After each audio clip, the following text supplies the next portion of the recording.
Hi hello నమస్తే welcome to Hima's kitchen. ఈరోజు మెంతి కూరతో మంచిగా హెల్తీగా స్నాక్స్ తయారు చేసుకుందామండి. చాలా టేస్టీగా ఉంటాయి.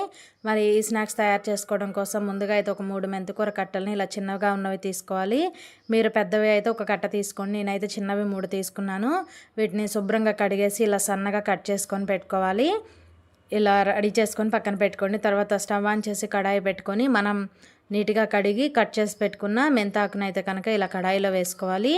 ఇందులో ఆయిల్ ఏమి వేయాల్సిన అవసరం లేదండి. మనం ఈ మెంతాకును అయితే కొంచెం డ్రై రోస్ట్ చేసుకోవాలి. ఇలా చేసుకోవడం వల్ల స్నాక్స్ అనేవి చేదు లేకుండా ఉంటాయండి. మెంతికూర కొంచెం చేదుగా ఉంటుంది కదండి. ఇలా ఫ్రై చేసుకోవడం వల్ల చేదు అనేది తగ్గుతుంది. షుగర్ పేషెంట్స్కి అయితే చాలా చాలా మంచిదండి. తప్పకుండా ట్రై చేయండి. భలే టేస్టీగా ఉంటాయి. అంతేకాదండి, మనకి ఈ మెంతాకు అనేది పచ్చివాసన లేకుండా ఉంటుంది. కాబట్టి ఖచ్చితంగా ఇలా అయితే ఫ్రై చేసుకోవాలి. ఇలా మీడియం ఫ్లేమ్లో పెట్టుకొని బాగా ఫ్రై చేసుకోవాలండి. ఆకు కొంచెం మనకి ఈ విధంగా ఫ్రై అయిన తర్వాత చూడండి, ఇలా ఫ్రై అయితే మనకి సరిపోతుంది. ఈ విధంగా మెంతాకు అంతా కూడా చక్కగా పచ్చివాసన లేకుండా ఈ విధంగా ఫ్రై అయిన తర్వాత ఇందులో సన్నగా కట్ చేసిన కొత్తిమీరను కూడా కొంచెం వేసుకోండి. ఇలా కొత్తిమీర వేయటం వల్ల టేస్ట్ అనేది చాలా బాగుంటుందండి. ఈ కొత్తిమీరను కూడా ఒక 2 నిమిషాలు అయితే బాగా ఫ్రై చేసుకోవాలి. ఈ కొత్తిమీర అలాగే మెంతాకు రెండు కూడా మనకి పచ్చివాసన అనేది లేకుండా ఈ విధంగా డ్రై రోస్ట్ చేసుకోవాలండి. ఇలా బాగా ఫ్రై అయిన తర్వాత స్టవ్ ఆఫ్ చేసేసి పక్కన పెట్టుకుందాము. ఇప్పుడు ఒక మిక్సింగ్ బౌల్ తీసుకొని 1 కప్పున్నర వరకు అయితే కనుక ఇక్కడ నేను గోధుమ పిండి తీసుకుంటున్నాను. మీరు కావాలంటే ఈ గోధుమ పిండి ప్లేస్లో మైదా పిండి అయినా కూడా తీసుకోవచ్చండి. ఇప్పుడు మనం చేసుకున్న స్నాక్స్ మరింత క్రిస్పీగా రావడం కోసం ఒక 2 టేబుల్ స్పూన్ల వరకు బొంబాయి రవ్వ వేసుకోవాలి. అలాగే ముందుగా ఫ్రై చేసి పెట్టుకున్న ఈ మెంతాకును కూడా వేసుకోవాలండి.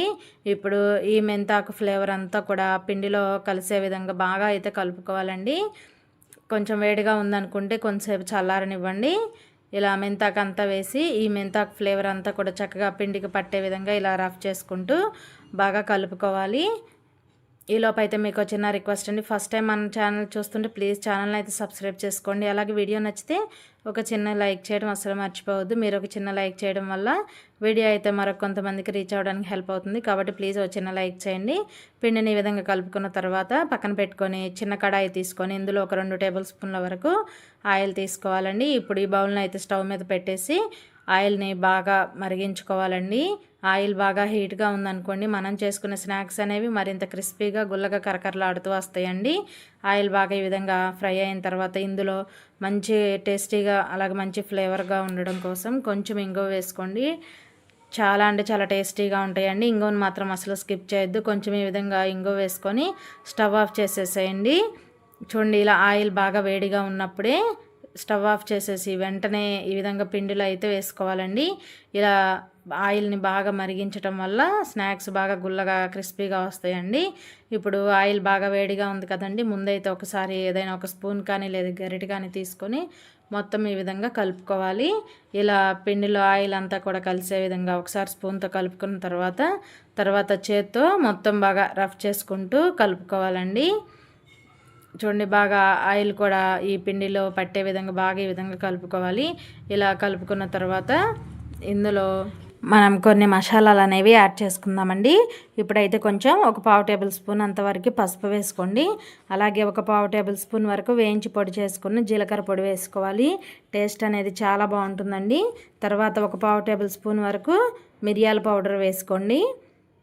ఇంకా ఇందులో మనమైతే పచ్చిమిర్చి కానీ కారం కానీ యాడ్ చేయం కాబట్టి చూసి వేసుకోండి. అలాగే ఒక 1 టేబుల్ స్పూన్ వరకు చిల్లీ ఫ్లేక్స్, అలాగే రుచికి సరిపడా సాల్ట్, అలాగే సన్నగా తురుముకున్న ఒక 1/2 టేబుల్ స్పూన్ వరకు అల్లం తురుము వేసుకోండి. టేస్ట్ బాగుంటుంది. అలాగే సన్నగా కట్ చేసుకున్న కొంచెం కరివేపాకు వేసుకొని ముందైతే కనుక ఈ మసాలాలన్నీ కూడా పిండిలో కలిసే విధంగా బాగా ఈ విధంగా కలుపుకోవాలి. మసాలాలన్నీ కూడా చక్కగా పిండిలో కలిసిన తర్వాత ఇందులో నీళ్ళు అనేవి కొంచెం కొంచెం పోసుకుంటూ పిండిని అయితే కలుపుకోవాలండి. నీళ్ళను ఒకేసారి ఎక్కువ మాత్రం పోయొద్దు, పిండి అనేది బాగా పలచన అవుతుందండి. నీళ్ళు ఎక్కువేం పట్టవు. మనం ఎందుకంటే ఇందులో ఆయిల్ వేసాము, అలాగే ఈ మెంతాకుతోనే మనకి ఆ మెంతాకులో ఉన్న తేమతో పిండి అనేది కొంచెం కలిసిపోతుందండి. కాబట్టి వాటర్ ఎక్కువేం పట్టవు. ఇలా కొద్ది కొద్దిగా చూసుకొని పోసుకుంటూ పిండిని అయితే బాగా ఈ విధంగా సాఫ్ట్గా చపాతీ పిండి లాగా అయితే కలుపుకోవాలి. మనం కలుపుకున్న ఈ పిండిని అయితే 2 భాగాలుగా డివైడ్ చేసుకుందామండి. చూడండి, ఈ విధంగా రౌండ్గా తయారు చేసుకొని వీటిని అయితే కనుక మనం పక్కన పెట్టుకుందాము. ఇలా 2 బాల్స్ లాగా చేసుకొని అయితే పక్కన పెట్టుకుందామండి. ఇప్పుడు ఫ్లోర్ మీద కొంచెం పొడిపిండి చల్లుకొని మనమైతే కనుక ఒక పిండి ముద్దను తీసుకొని చపాతీలాగా ప్రెస్ చేసుకోవాలి. మరీ మందంగా కాకుండా అలానే మరీ పలచగా కాకుండా మీడియంగా అయితే మనం చపాతీలాగా చేసుకోవాలండి. మరీ పలచగా ఉన్న అప్పడాల్లాగా ఉంటాయి, మందంగా ఉన్నా కూడా లోపల కొంచెం పచ్చిగా ఉండి స్నాక్స్ అనేవి మెత్తగా ఉంటాయండి. ఈ విధంగా మీడియంగా ఉండేలా చూసుకొని తర్వాత ఈ విధంగా ఏదైనా ఒక బాటిల్ క్యాప్ కానీ లేదా ఇలా ఏదైనా ఒక గ్లాస్ కానీ తీసుకొని ఈ విధంగా కట్ చేసుకోవాలి. చూడండి, ఈ విధంగా కట్ చేసుకున్న తర్వాత ఎక్స్ట్రాగా ఉన్న సైడ్లో ఉన్న పిండి అంతటిని కూడా ఈ విధంగా తీసేసేయాలి. ఇలా తీసి ఈ పిండిని అయితే కనుక పక్కన పెట్టుకుందాము. ఇప్పుడు మనం కట్ చేసుకున్నాం కదండి, వీటిని అయితే ఇలా ఒక ఫోర్క్ స్పూన్తో ఇలా హోల్స్ పెట్టుకోవాలి. ఇలా హోల్స్ పెట్టడం వల్ల మనకి ఇవి ఆయిల్లో ఫ్రై చేసేటప్పుడు పొంగకుండా ఉంటాయండి. అలాగే లోపల వరకు కూడా చక్కగా గుల్లగా క్రిస్పీగా ఫ్రై అవుతాయి. చూడండి, మీకు ఒకవేళ స్పూన్ అంటుకుంటుంది అనుకుంటే కొంచెం ఆయిల్ రాయండి. మనకి స్పూన్ అనేది ఇలా హోల్స్ చేసేటప్పుడు అంటుకోకుండా ఉంటుంది. ఇలా హోల్స్ చేసుకొని అన్నిటికీ కూడా వీటిని అయితే కనుక తీసి ప్లేట్లో పెట్టుకుందాము. ఇంకా మనం ఎక్స్ట్రాగా వీటికి సైడ్లో ఉన్న పిండి ఉంది కదండి, ఆ పిండిని తీసుకొని ఇంకా ఒక పిండి ముద్ద ఉంది కదా అందులో అయితే కలుపుకొని ఈ పిండిని కూడా మనం చపాతీలాగా అయితే తయారు చేసుకోవాలండి. చూడండి, పిండి అంతటినీ కూడా ఇదే విధంగా అయితే తయారు చేసుకొని వీటన్నిటినీ కూడా తీసి ఒక ప్లేట్లో అయితే పెట్టుకుందాము. చూడండి, నేనైతే తయారు చేసుకున్న పిండి అంతటినీ కూడా ఈ విధంగా అయితే గ్లాస్తో కట్ చేసి పెట్టుకున్నాను. ముందుగానే డీప్ ఫ్రైకి అయితే ఆయిల్ పెట్టేశానండి. ఆయిల్ కూడా హీట్ అయింది. ఇప్పుడు ఫ్లేమ్ని మీడియం ఫ్లేమ్లో పెట్టుకొని ఆయిల్కి ఎన్ని సరిపోతాయో అన్నిటిని వేసుకొని చక్కగా మీడియం ఫ్లేమ్లో ఫ్రై చేసుకోవాలండి. హై ఫ్లేమ్ పెట్టొద్దండి, హై ఫ్లేమ్లో పెడితే ఊరికే మాడిపోతాయి. ఇలా మీడియం ఫ్లేమ్లో పెట్టుకొని అటు ఇటు తిప్పుకుంటూ వీటిని మంచిగా గోల్డెన్ బ్రౌన్ కలర్ వచ్చేంత వరకు అయితే చక్కగా ఫ్రై చేసుకోవాలి. ఇవి 15 days వరకు ఫ్రెష్గా ఉంటాయండి. స్కూల్ నుంచి వచ్చిన పిల్లలకు చక్కగా ఈవినింగ్ టైంలో ఇలా స్నాక్స్ చేసి ఇవ్వండి, చాలా ఇష్టంగా తింటారు.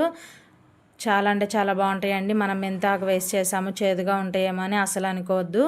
మనం ముందుగానే ఆకును ఫ్రై చేసాం కాబట్టి చేదు అనేది ఉండదండి. ఇలా హెల్తీగా టేస్టీగా పిల్లలకైతే ఈవినింగ్ టైంలో ఇలా స్నాక్స్ చేసి పెట్టండి, భలే ఇష్టంగా తింటారు. చూడండి, మనం ఎన్ని తయారు చేసుకున్నాం అన్నిటినీ కూడా ఇదే విధంగా ఆయిల్లో అయితే డీప్ ఫ్రై చేసుకోవాలి. అంతేనండి, టేస్టీగా గోధుమ పిండితో స్నాక్స్ అయితే రెడీ అయినాయి కదా. మీరు తప్పకుండా ట్రై చేసి చూడండి. టేస్టీ అండ్ హెల్తీ స్నాక్స్ అయితే రెడీ అండి. మీరు కూడా ఒకసారి తప్పకుండా ట్రై చేసి ఎలా వచ్చిందో కామెంట్ సెక్షన్లో తెలియచేయండి. వీడియో నచ్చితే please like, share, subscribe my channel. Thanks for watching video.